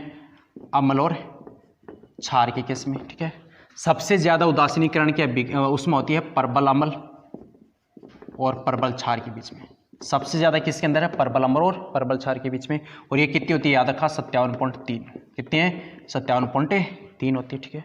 उसके बाद देखो उससे कम किस में आती है? उससे कम आती है चाहे दुर्बल अम्ल, ठीक है, प्लस परबल क्षार ले लो, ठीक है, या मैं बोल दूं कि परबल अम्ल, ठीक है, प्लस दुर्बल क्षार ले लो। इनमें कम आती है थोड़ी और यदि सबसे कम पूछी जाए तो किस में? दुर्बल ही अम्ल हो और दुर्बल ही क्या हो? क्षार हो, ऐसे केस में, ठीक है। इनमें क्या होगी? सबसे कम होगी। अब ऑप्शन क्या है? ऑप्शन नंबर फर्स्ट है NH4OH, ठीक है, प्लस में CH3OH, ऑप्शन नंबर फर्स्ट। दूसरा मैंने क्या है? NH4OH प्लस में HCl, ठीक है। तीसरा ऑप्शन क्या है? KOH प्लस में CH3OH, तीसरा ऑप्शन। फोर्थ ऑप्शन हमारे पास में क्या है? KOH प्लस में HCl, ठीक है। अब इनमें पहचान आपको कौन सा प्रबल है कौन सा क्षार, ठीक है। ये देखो दुर्बल क्षार है, ये दुर्बल अम्ल है तो सबसे कम, ये दुर्बल क्षार है लेकिन इसके साथ में कौन है, HCl प्रबल अम्ल है। यहाँ पे देखो ये प्रबल क्षार है लेकिन इसके साथ में एसिटिक एसिड क्या है, दुर्बल अम्ल है। और यहाँ पे देखो प्रबल क्षार प्रबल अम्ल, तो यहाँ पे सबसे ज्यादा किसके अंदर है, KOH प्लस HCl के अंदर। और कितनी होती है आपको याद रखा, 57.3 होती है, ठीक है। उसके बाद देखो नेक्स्ट क्वेश्चन क्या है, नेक्स्ट क्वेश्चन है कि कौन सी एक आयोडीन स्पीसीज में आकार का सही क्रम है, ठीक है। आकार का सही क्रम पूछा जाए आयोडीन के अंदर, आपको अरेंजमेंट करना है। मैं लिख देता हूँ कि I प्लस I और I नेगेटिव, इसका क्रम लिखना है, ठीक है। आयोडीन के अंदर आपको पता है कि जब भी नेगेटिव आता है, ठीक है, नेगेटिव स्पीसीज में साइज क्या होता है, बड़ा होगा, ठीक है। क्यों, वो इसलिए है कि जैसे ये नाभिक है, इस नाभिक की तरफ क्या होंगे, इलेक्ट्रॉन्स होंगे। अब यदि बाहर से और इलेक्ट्रॉन आप जोड़ो तो इलेक्ट्रॉन इलेक्ट्रॉन के बीच में क्या होगा, रिपल्सन होगा, तो साइज को क्या करेगा, बड़ा करेगा। अब यदि आप यहाँ से इलेक्ट्रॉन को बाहर निकालो, इसका मतलब यहाँ पे इलेक्ट्रॉन को बाहर निकालो तो इनके बीच में अट्रैक्शन फोर्स क्या होगा, बढ़ेगा, तो इस पर साइज क्या होगी, कम हो जाती है, ठीक है। मतलब या फिर ये दूसरी बाहर से कोस है, ठीक है। अब इसे आप इलेक्ट्रॉन को बाहर निकाल तो इलेक्ट्रॉन इलेक्ट्रॉन के बीच में रिपल्सन क्या होगा, कम, प्रतिकर्षण कम होगा। इसका मतलब यहाँ पे क्या होगा, साइज क्या होगी, कम होगी, ठीक है। तो सबसे छोटी साइज होती है पॉजिटिव के केस में, उससे सबसे छोटी इसमें, और उससे थोड़ी बड़ी होती है उदासीन में, और सबसे बड़ी पूछी जाए तो सबसे बड़ी किस में आती है, नेगेटिव में। तो इसका साइज का क्रम क्या है, सबसे ज़्यादा नेगेटिव, उससे कम उदासीन, और सबसे कम पूछी जाए तो कौन से हैं, पॉजिटिव के अंदर। उसके बाद देखो नेक्स्ट है, साइनाइड विधि का उपयोग किसके लिए किया जाता है, ये आपको याद रखना है, मेक ऑर्थर साइनाइड प्रक्रम। मेक ऑर्थर साइनाइड प्रक्रम जो यूज की जाती है Ag के लिए, सोने के लिए, और साथ में यूज की जाती है चांदी के लिए, Ag और Au के लिए, सोने और चांदी के लिए, ठीक है। उसके बाद देखो निम्न धातु के शोधन में कौन सी विधि प्रयुक्त होती है, आपको मैं एक रिएक्शन लिखता हूँ, उस धातु का उस क्रम लिखना, उसका जो विधि है उस विधि का नाम लिखना है, ठीक है। निम्न धातु के शोधन में कौन सी विधि प्रयुक्त होती है, ठीक है। और ये है हमारे पास में टाइटेनियम प्लस 2I2, ठीक है, 500 केल्विन, उसके बाद TiI4 प्लस, उसके बाद में इसको हीट करते हैं 1675 केल्विन पे, ठीक है। और ये Ti प्लस में 2I2 टाइटेनियम के अंदर ये टूट जाती है, ठीक है। याद रखना यहाँ पे जो नाम आएगा वो आएगा उसमें विघटन, उसमें विघटन का मतलब हाई टेम्परेचर पे आप क्या करो, उसको तोड़ रहे हो। ये हमारे पास में क्या थी, अशुद्ध थी। ये हमारे पास में जो धातु मिल रही है, धातु क्या है, शुद्ध धातु है। तो इस मेथड का आपको नाम बताना है, तो इस मेथड का नाम क्या है, वॉन अर्कल मेथड, ठीक है। कौन सी है, वॉन अर्कल मेथड। ये आप थोड़ा सा याद रखना, इसके बारे में थोड़ा सा इसलिए याद रखा। यहाँ पे कौन सी थी है, उसमें विघटन का मतलब है ये ऐसा ही जैसे आप इसको हाई टेम्परेचर पे रखो ये टूट जाता है, तो उसमें किसमें, प्योर मेटल के अंदर। नेक्स्ट क्वेश्चन है कि अर्धचालकों के लिए कौन सी विधि यूज की जाती है, तो आपको याद रखा अर्धचालक होते कौन से, जैसे सिलिकॉन, हम बात करते हैं जर्मेनियम, ये अर्धचालक कहलाते हैं, सेमीकंडक्टर कहलाते हैं। सिलिकॉन और जर्मेनियम क्या कहलाते हैं, अर्धचालक कहलाते हैं। और इनके लिए जो मेथड यूज की जाती है वो अपन यूज करते हैं जोन परिष्करण मेथड। कौन सी यूज की जाती है, जोन परिष्करण मेथड यूज की जाती है, ठीक है। तो आपको थोड़ा सा यह याद रखना है। उसके बाद नेक्स्ट क्वेश्चन क्या है, नेक्स्ट क्वेश्चन है प्रबल अम्लीय क्रम होगा। आपको मैं एक अरेंजमेंट, ये क्वेश्चन पूछा गया था ICR के अंदर 1-2 साल पहले, ठीक है। तो ये क्वेश्चन ये था कि अम्लीय क्रम क्या होगा, एसिडिक ऑर्डर। और एसिडिक ऑर्डर किसका पूछा है, HClO4, HClO3, HClO2 and HClO, इसका एसिडिक ऑर्डर पूछा गया। तो आपको क्या करना है इस केस के अंदर, आपको देखो इसके अंदर ऑक्सीडेशन नंबर कितने आएंगे, +7 आएगी, आप निकाल के देख लेना। इसकी कितने आएगी, +5 आएगी, इसकी कितने आएगी, +4-3 आएगी, इसकी कितने आएगी, +1 आएगी, ठीक है। ये हमारे पास में किसके आएगी, क्लोरीन की ऑक्सीडेशन नंबर आ रही। अब देखो सबसे ज़्यादा ऑक्सीडेशन नंबर किसकी है, इसकी +7, तो सबसे ज़्यादा स्ट्रॉन्ग कौन है, HClO4, उससे कम कौन है, HClO3, उससे कम कौन है, HClO2, और सबसे कम कौन है, HClO, ठीक है। लेकिन एक थोड़ा सा मैं आपको एक्सेप्शन बता देता हूँ। एक्सेप्शन किसकी बात करूँ मैं, फॉस्फोरस की। यदि फॉस्फोरस के ऑक्सी एसिड की बात की जाए, फॉस्फोरस के ऑक्सी एसिड की बात की जाए तो उसके अंदर जिसकी जितनी ज़्यादा ऑक्सीडेशन नंबर आती है वो याद रखा वीक एसिड में आता है, और जिसके अंदर कम ऑक्सीडेशन नंबर है, लेस ऑक्सीडेशन नंबर है, कम ऑक्सीजन अवस्था है, वो किस में आता है, हाई परबल अम्ल के अंदर, किसमें का, परबल अम्ल में। तो आपको थोड़ा सा ये फॉस्फोरस के ऑक्सीडेशन एसिड में आपको याद रखना है, ये किसके कहलाते हैं, ये क्लोरीन के क्या कहलाते हैं, ऑक्सी एसिड्स कहलाते हैं, ठीक है। उसके बाद देखो नेक्स्ट क्वेश्चन क्या है, नेक्स्ट क्वेश्चन है बेकिंग सोडा क्या है। देखो बेकिंग सोडा क्या कहलाता है, HCO3, ये क्या कहलाता है? बेकिंग सोडा कहलाता है, ठीक है। उसके बाद देखो plaster of Paris. Plaster of Paris से हम कैसे बनाते हैं कि हमने क्या लिया, CSO4 2H2 लिया, ये क्या कहलाता है? जिप्सम कहलाता है। क्या कहलाएगा? जिप्सम। और इस जिप्सम को जैसे आप हीट करते हो, गर्म करते हो, ये क्या आता है? CSO4 डॉट हाफ H2 के अंदर चेंज हो जाता है और यही क्या कहलाता है? प्लास्टर ऑफ पेरिस कहलाता है। CSO4 डॉट हाफ H2 क्या कहलाता है? POP कहलाता है। या फिर इसको हम ऐसे भी लिख सकते हैं, इसको आप 2 से मल्टीप्लाई कर दो, वो जैसे 2 से मल्टीप्लाई करोगे तो क्या गया? 2HCO4 dot H2। मतलब यहाँ पे कैल्शियम सल्फेट के 2 मोल है, H2 कितना है? 1 मोल है। तो ये भी है POP या फिर ये भी है POP, दोनों बात एक है, ठीक है। उसके बाद नेक्स्ट क्वेश्चन क्या है? नेक्स्ट क्वेश्चन है कि क्षारीय मृदा धातु के सल्फेटों की जल में विलेयता का क्रम क्या है? मतलब क्षारीय मृदा धातु कौन कौन से थे? बेरिलियम, मैग्नीशियम, कैल्शियम, ठीक है। उसके बाद में स्ट्रोंशियम, ठीक है। ये हमारे पास बेरियम है, रेडियम, ठीक है। इनके सल्फेट होगा, मतलब आप इनके साथ में क्या जोड़ दो? SO4 सल्फेट जोड़ दो, ठीक है। तो ये हमारे पास में क्या गया? BSO4, ठीक है। ये MgSO4, ये हमारा CSO4, ये स्ट्रोंशियम सल्फेट, उसके बाद BSO4, ये रेडियम सल्फेट, ठीक है। इसके अंदर आपको पूछा है ये है कि मतलब ये टॉप टू बॉटम जा रहे हैं तो उसकी सल्फेटों की विलेयता का क्रम क्या होगा, ठीक है। तो इसकी विलेयता का क्रम देखो जाए तो सेकेंड एक के अंदर सल्फेटों की जो विलेयता का क्रम है वो विलेयता का क्रम क्या होता है? घटता है। क्या होगा? घटेगा। क्यों? वो इसलिए घटते हैं, हम टॉप टू बॉटम जा रहे हैं तो टॉप टू बॉटम जाने पे साइज क्या हो रही है? बढ़ रही है और आकार बढ़ रहा है, तो इस केस में जो विलेयता क्या होती है? घट जाती है। तो आपको याद रखा है सेकंड के अंदर, सेकंड में टॉप टू बॉटम जाने पर सल्फेट की जो विलेयता क्या होती है? घट जाती है। मतलब BSO4 MgSO4 तो सबसे ज़्यादा किसकी है? BSO4 की, बेरिलियम सल्फेट की। उससे कम MgSO4, उससे कम CSO4, उससे कम स्ट्रोंशियम सल्फेट, उससे कम कौन है? BSO4। ये आपको ऑर्डर याद रखना है, ठीक है। उसके साथ में सल्फेट जोड़ लेना। उसके बाद नेक्स्ट क्वेश्चन क्या है? हुप विधि किसके शुद्धिकरण में काम में ली जाती है? हुप विधि, याद रखा, हुप विधि यूज की जाती है एल्यूमिनियम के लिए। किसके लिए? एल्यूमिनियम के लिए। आपको इसके साथ साथ मैं 1-2 विधि और बताऊंगा। सरपेक विधि आपको याद रखा है, एक होल एंड हेराल्ट विधि आपको याद रखा है, एक विधि बेर विधि पे आपको ऐसे ही कुछ ये विधि है वो आपको याद रखें, ठीक है। तो ये सरपेक विधि वगैरह क्वेश्चन आपको पूछे जाते हैं, ठीक है। उसके बाद देखो नेक्स्ट कौन से है कि होल एंड हेराल्ट प्रक्रम के द्वारा एल्यूमिनियम प्राप्त करने के लिए हम एल्यूमिना का विद्युत अपघटनी अपचयन किसकी उपस्थिति में करवाते हैं? ये काफ़ी इंपॉर्टेंट क्वेश्चन है, ये ICR एग्जाम के अंदर क्वेश्चन पूछा गया था, ठीक है। और शायद ये मेरे लगभग शायद था 2014 के अंदर, ठीक है। ये क्वेश्चन ये कि होल्ट एंड हेराल्ट की जो विधि है उसके अंदर हमने एल्यूमिनियम डाल रखा है। एल्यूमिनियम का अपन क्या करें? प्यूरिफिकेशन करें, शुद्धिकरण के। इस विधि के अंदर हमने क्या डालते हैं? एल्यूमिना है, उस एल्यूमिना के अंदर हम डाला जाता है क्रायोलाइट डालते हैं। वो क्रायोलाइट क्यों डालते हैं? ये क्वेश्चन यहाँ पे, ठीक है।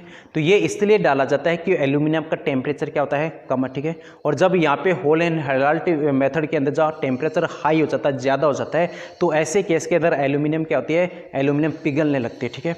तो उसके जो बॉइलिंग पॉइंट या क्वथनांक जो या फिर उसके मतलब है उसको पिघलने बचाने के लिए, उसका बॉइलिंग पॉइंट कम करने के लिए अपन क्या डालते हैं? क्रायोलाइट डाला जाता है। तो क्रायोलाइट इसीलिए डालते हैं ताकि उसका जो टेम्परेचर वो टेम्परेचर क्या हो जाए? कम हो जाए। और टेम्परेचर कम है इसका मतलब वहाँ पे एल्यूमिनियम पिघलती नहीं है, ये इसलिए याद रखना, ठीक है। उसके बाद नेक्स्ट है कि जल में अत्यधिक बॉइलिंग पॉइंट होने का कारण क्या है? तो आपको पता है कि जल में कौन सा बॉन्ड अब प्रेजेंट होता है? तो जल के अंदर बॉन्ड होता है H बॉन्डिंग, हाइड्रोजन बॉन्ड होता है। इस वजह से उसका क्या होता है? बॉइलिंग पॉइंट सबसे ज़्यादा होता है। उसके बाद नेक्स्ट क्वेश्चन में आपको ये क्या नाम है, ये मोल फ्रैक्शन वाला करवाई दिया मैंने आपको।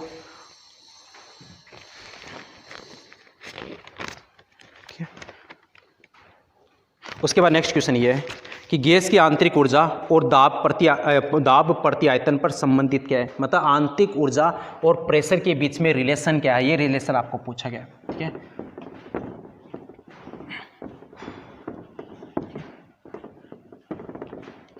क्वेश्चन ये है कि गैस की आंतरिक ऊर्जा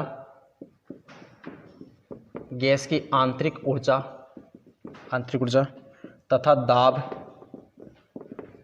प्रति आयतन, गैस की आंतरिक ऊर्जा तथा दाब प्रति आयतन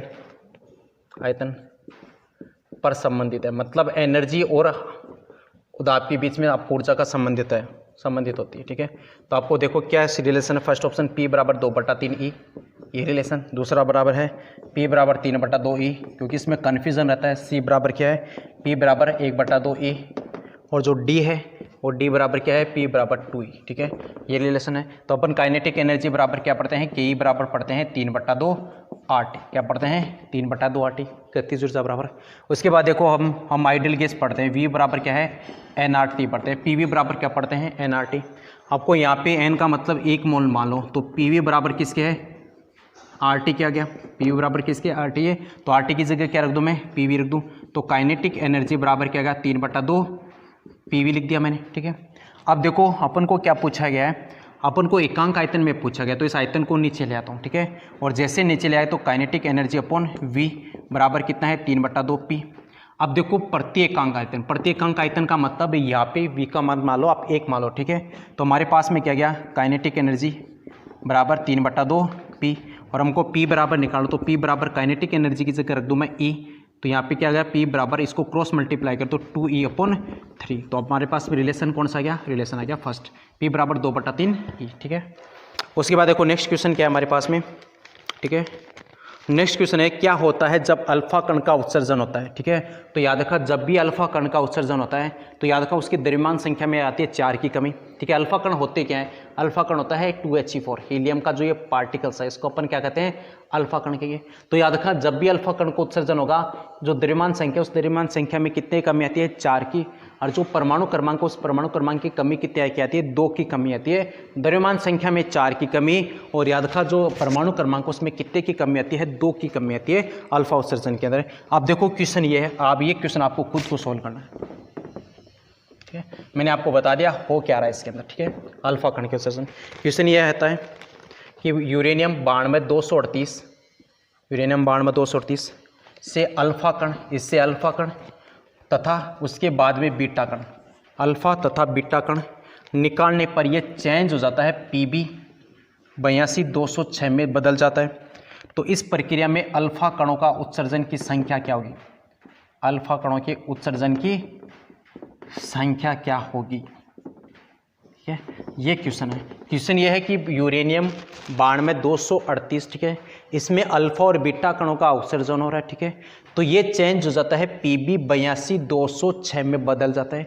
तो इसके अंदर यूरेनियम 238 से लेकर PB 206 या PB 82 तक आपको चेंज करना है। तो इसमें कितने तो अल्फा कण उत्सर्जन है, कितने अल्फा कण होते हैं, तो याद रखा अल्फा कण के बारे में मैंने कहा, अल्फा कण जब भी उत्सर्जन होंगे तो Z के मान में आती है 2 की कमी, A के मान में आती है 4 की कमी, ठीक है, A के मान में कितनी की 4 की कमी। लेकिन जब भी हम बीटा की बात करें तो बीटा के अंदर उत्सर्जन के अंदर हमेशा याद रखा परमाणु क्रमांक 1 बढ़ जाता है, मतलब जो Z है उसके मान में क्या आ जाती है, 1 की वृद्धि आ जाती है। लेकिन बीटा के उत्सर्जन के अंदर 1 की संख्या में कोई परिवर्तन नहीं होता।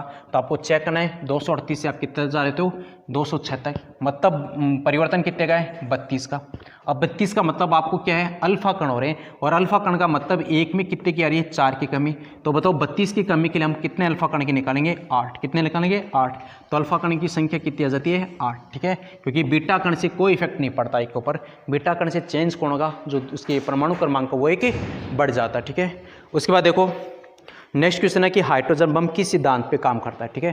तो याद रखो हाइड्रोजन बम काम करता है जैसे 1H1 फिर 1H1, ठीक है, ये चेंज हो जाता है 1H2 में, फिर इसी टाइप से 1H2, ये 1+ में 1H1, ये चेंज हो जाता है 1H3 में, ठीक है।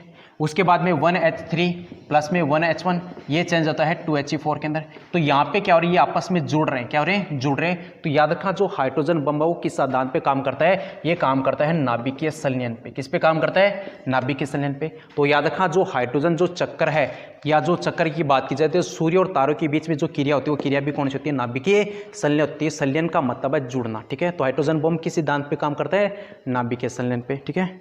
उसके बाद देखो नेक्स्ट क्वेश्चन क्या है कि रेडियो एक्टिव विघटन जिस पर स्थिरांक 231 सेकंड है का अर्धायु काल कितना होगा। आपको पहले तो याद रखना जो रेडियो एक्टिविटी है, ठीक है, ये प्रथम कोटि की अभिक्रिया, क्या है कि प्रथम कोटि की अभिक्रिया रेडियो एक्टिविटी, रेडियो सक्रियता।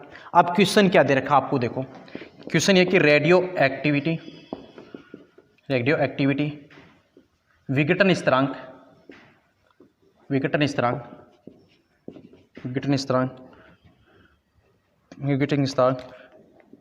पर विघटन स्थिरांक का मान क्या होगा, यदि अर्धायुकाल 231 सेकंड है। अब देखो मैंने क्या कहा, मैंने कहा कि जो रेडियो एक्टिविटी वो कौन सी ऑर्डर की है, फर्स्ट ऑर्डर की है, ठीक है। तो हम फर्स्ट ऑर्डर में क्या निकालते हैं, टी हाफ बराबर 0.693 बट्टे के, यही तो लिख के चलते हैं। बस यहाँ पे हमने वेग स्थिरांक यूज किया, लेकिन हमको यहाँ पे क्या यूज करना है, विघटन स्थिरांक। और विघटन स्थिरांक को हम किससे रिप्रेजेंट करते हैं, लैम्बडा से। तो इसको हम क्या लिखेंगे, टी हाफ बराबर 0.693 अपॉन लैम्बडा। अब लैम्बडा की वैल्यू आपको यहाँ पे पूछा गया है, ठीक है, लैम्बडा की वैल्यू पूछा गया है, टी हाफ की वैल्यू आपको दे रखा है। तो लैम्बडा बराबर कितना है, 0.693, टी हाफ की वैल्यू कितनी है, 231। अब आप इसको कैलकुलेट करके निकालें, ठीक है। 0.693 में आप भाग लगा देना 231 का, हमारे पास में वैल्यू किसकी आ जाती है, लैम्बडा की वैल्यू आ जाती है, ठीक है। उसके बाद देखो नेक्स्ट क्वेश्चन, देखो नेक्स्ट क्वेश्चन ये है कि HPO4 -2 के लिए संयुग्मी अम्ल है, ठीक है। तो देखो संयुग्मी अम्ल के लिए जब भी आपको क्वेश्चन पूछा जाए तो आपको कैसे निकालना, ठीक है। आपको जो भी स्पीसीज दे रखी है, ठीक है, उस स्पीसीज को आप रख दो, ठीक है।